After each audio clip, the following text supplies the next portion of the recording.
Bonjour, bienvenue dans mon atelier gourmandissime. Aujourd'hui, nous allons préparer avec notre Thermomix une recette sucrée, à savoir des petits biscuits façon spéculoos. Donc, c'est quasiment des sablés, hein.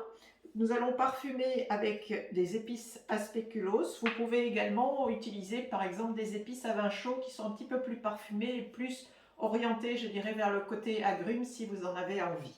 Donc pour cette recette, nous allons avoir besoin de 100 g de sucre, de 200 g de farine, 8 g d'épices à spéculoos. Vous avez besoin de 35 g d'œufs. Donc un œuf ne fait jamais 35 g, il fait plus. Donc l'idéal, c'est de prendre un œuf, vous le versez dans un petit verre récipient, vous le battez avec une fourchette et on n'en prélèvera que 35 g. Et nous avons également besoin de 185 g de farine. Donc nous allons commencer par mixer nos 100 g de sucre et nos 8 g d'épices pour pouvoir bien les mélanger. Donc on part sur le mode balance. Comme d'habitude, nous allons peser. En pâtisserie, le Thermomix est très bien parce que nous pouvons peser au gramme près, ce qui est très précis. Donc nous versons nos 100 g de sucre, les 8 g d'épices,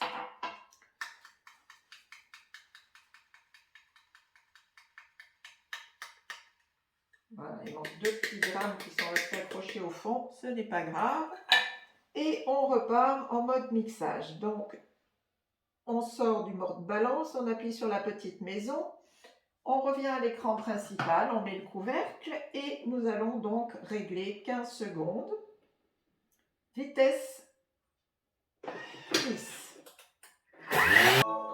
L'appareil a terminé, je l'éteins, j'éteins au moins la sonnerie et j'ouvre. Vous voyez la fumée que l'on voit, c'est le sucre qui s'est transformé en sucre glace. Donc je récupère toutes les projections, ça sent déjà super bon, la cannelle, l'orange, les épices.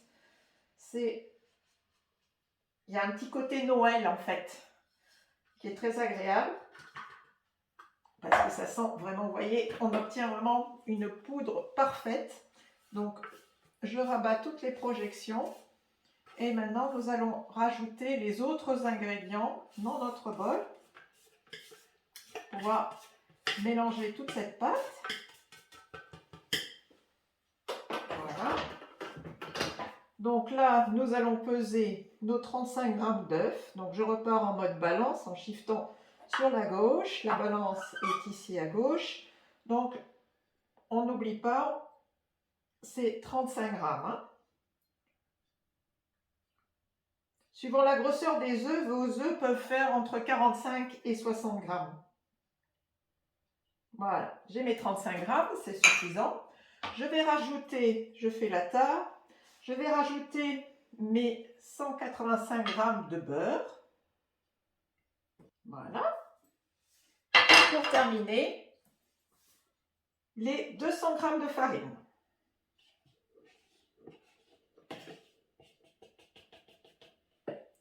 Maintenant que tout cela est fait, je vais pouvoir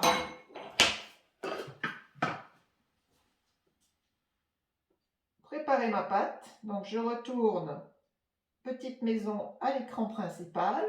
Et donc maintenant, je vais donc mélanger tout cela 20 secondes. Vitesse 5. C'est parti. Ça y est, c'est terminé. J'appuie pour arrêter la sonnerie. L'appareil s'ouvre et vous allez pouvoir la voir, la pâte. Voilà, elle est bien mélangée. Vous avez vu, 20 secondes, seulement vitesse 5 et vous obtenez une pâte parfaite. Donc cette pâte, je vais la débarrasser sur du film alimentaire et je vais en faire un petit boudin. Donc je vous demande juste 2 secondes et on va réaliser cette action. Donc ça y est, vous voyez, j'ai disposé 2 grandes feuilles de film alimentaire. J'ai posé ma pâte sur l'extrémité du film et maintenant, je vais juste rouler l'ensemble.